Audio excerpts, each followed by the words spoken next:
the hormones of stress, again, living in survival. The moment you begin to become agitated or impatient or judgmental or resentful or frustrated or bitter or sad or guilty or whatever, what happens is the primitive nervous system switches on, and you're mobilizing enormous amounts of energy for some threat in your external environment. So you can run from a predator, so you can hide from a predator, so you could fight a predator.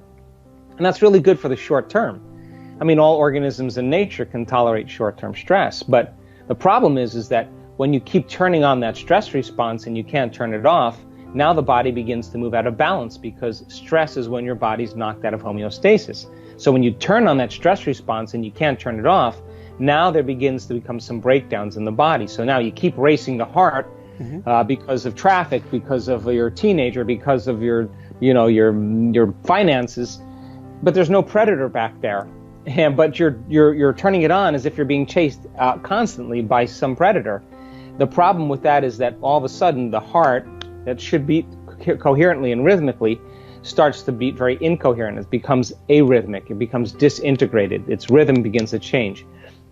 At the same time, when you're living by the hormones of stress, the brain gets a rush of adrenaline, it gets an arousal, and the arousal then causes you to pay attention to your body. Pay attention to your environment, pay attention to time, because if you're being chased by a predator, you better be thinking about your body, you better be thinking about where in your environment you're going to run, and you better be thinking about how much time you have to get there. The problem is, again, as you begin to keep firing those chemicals into your brain, and you shift your attention from a person or a problem or a thing or a place or an experience over and over again, each one of those things has neurological networks in your brain. As you begin to shift your attention, you begin to fire all these circuits, and you begin to produce an incoherent brain. So when your brain's incoherent, you're incoherent. When your heart's incoherent, you don't feel good. So then, is it possible then to begin to teach people how to create more coherence in their heart and in their brain? We've measured this thousands and thousands of times. So when you're under stress, you're focusing on matter, you're focusing on objects, you're focusing on things, you're narrowing your focus because the danger is around the corner, and you're paying attention to one thing. Really great for the short term. But if you keep doing that and you keep arousing the brain, you drive the brain into higher brain states, what's called high beta, and now it's like driving your sports car in first gear on the freeway. So then, instead of focusing on matter and objects and things and narrowing your focus, if you teach people how to open their focus and sense space instead of matter, energy, and information, when you open your focus, you can't analyze or think, you can't obsess, and brain waves tend to slow down. And not only slow down, but get highly organized and coherent. At the same time, the heart starts to get coherent, and the heart starts to affect the brain starts to affect the heart, and all of a sudden now, when you're living by stress, you're drawing from this invisible vital field of energy and turning it into chemistry, and you're robbing the body's vital energy. So now you're more matter and less energy, you're more particle and less wave, and you can exert very little effects in your life. But then when you begin to free yourself from the chains of those addictive emotions, you begin to open your heart, the field around your body. The heart begins to produce a magnetic field that sometimes can go to 9 meters wide. And if you can teach a person how to feel an elevated emotion and sustain it, and they begin to like drop pebbles in water over and over again, and they start to produce these beautiful waves. If they feel deeply and richly and profoundly, they're dropping big stones that are producing bigger waves. Now those waves are energy, and energy is frequency, and all frequency carries information like radio waves and cell phone waves. What those waves carry is your thought, your intent. So now the carrier of your own vibrational patterns, it begins to carry information that is going to begin to influence matter. So if I'm sitting next to you and you're coherent and I'm coherent, when those two waves come together, they summate and create a bigger amplitude, and that's called a higher energy. That's called constructive interference. If you got 750 people in the room and they're all doing that, that's rocking. Now, yeah, you're going to see energy go really high in the room. Now, if I'm coherent and you're coherent, but the person sitting next to us is not coherent, if you begin to move grandfather clocks in unison and 20 of them are moving together and one's moving out of rhythm, and we come back tomorrow, that one that's out of rhythm is going to just join and become entrained to the other one. So sooner or later, when we get that effect where there's enough people doing it, everybody starts to become entrained, and now there's a coherent, very, very palpable, measurable, we've measured the energy, And the energy in the room is just off the chart. And now we have enough energy in the room for the miraculous and the supernatural to occur. Well, the whole reason, Michael, we began testing is because we started seeing very strong phenomenological changes happening right in a weekend workshop, like people with MS getting out of their wheelchair, and people with lupus and celiac disease all of a sudden getting better, and chronic pain and scheduled for surgeries getting up and having no pain at all. So when that moment I realized that something supernatural was happening, that I wanted to quantify it. So we brought in a team of scientists and researchers, and we've done over 4,750 brain scans now, quantitative EEGs. We measure people's brains before they start an event, 5-day event. We measure their brains at the end of 5 days. And what I want to see is that the change isn't just in their mind, it's in their brain. We randomly select different people, and we measure their brain in real time during meditation.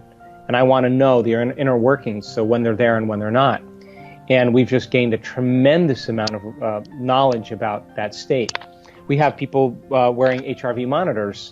We tape them to their chest. We partner with the HeartMath Institute. We've been working with them for 3.5, 4 years now. They're good friends of mine. And we've measured, thousands and thousands of hearts. And we want people to regulate and sustain brain coherence and heart coherence. So we can say to the person, hey, you know what, Michael, you're doing it. Or, hey, Michael, you know what, you're actually not doing it. And let's get you trained here to be able to do it. We measure the energy around people's bodies. We measure the energy centers of their bodies. We measure the energy of the room. We measure epigenetic changes in urine.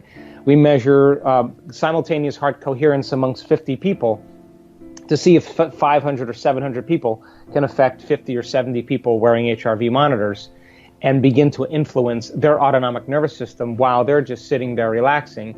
If the person begins to create an elevated emotion and begins to send the intent for the greatest good of the people wearing the heart rate monitors, will they all go into heart coherence at the same time? The answer is yes. So we've done a tremendous amount of research. There comes a moment in a lot of our workshops where people start to have very profound internal experiences, like full-on IMAX experiences. And I always wondered if that could be measurable. So if you look at a strip chart of a brain scan, you see a brain scan like this, and you see brain waves like this, and they're moving, and you see alpha, and you see beta, and then you see theta, and you see delta, and you can see, 16 to 20 leads on the brain. You can see the front of the brain, the side of the brain, the back of the brain, the top of the brain, and you can measure what's going on in the person's brain.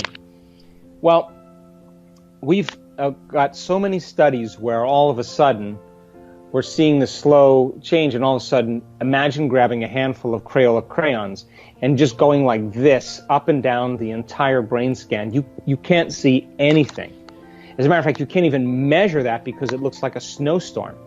And whatever's going on between that person's ears in that moment is absolutely real. In fact, they're having a full-on sensory experience without their senses.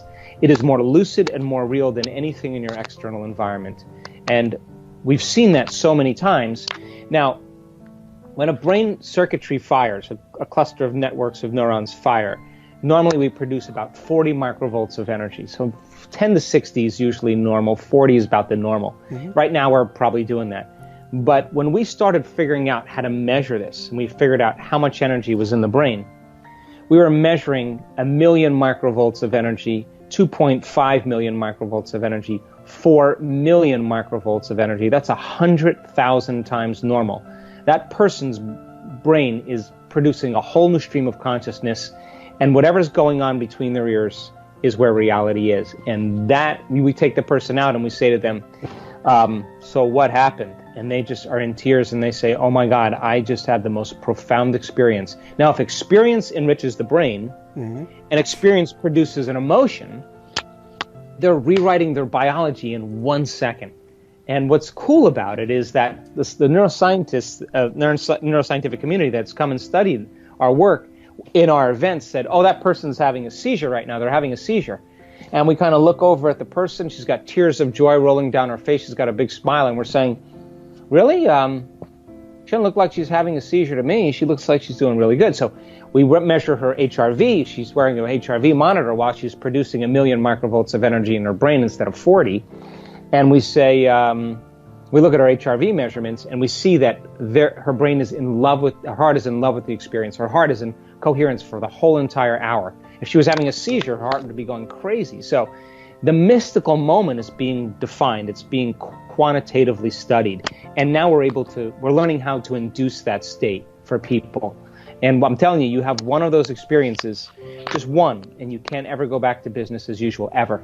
And you can't say that the person can't make their brain do that. It's actually happening to them.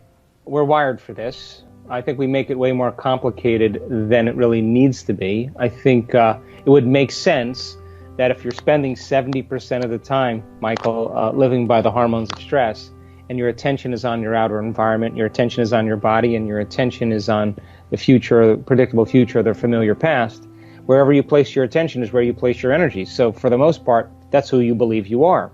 So it would make sense then that in order for you to begin to tap into greater levels of consciousness, it would be a good idea to sit down and close your eyes and disconnect from your external environment, less sensory information coming into your brain.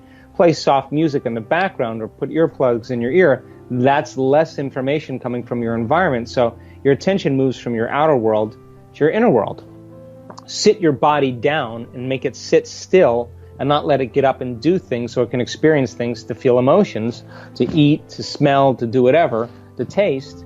And if there's even less sensory information coming in because you're not moving your body around, then you're getting beyond your body.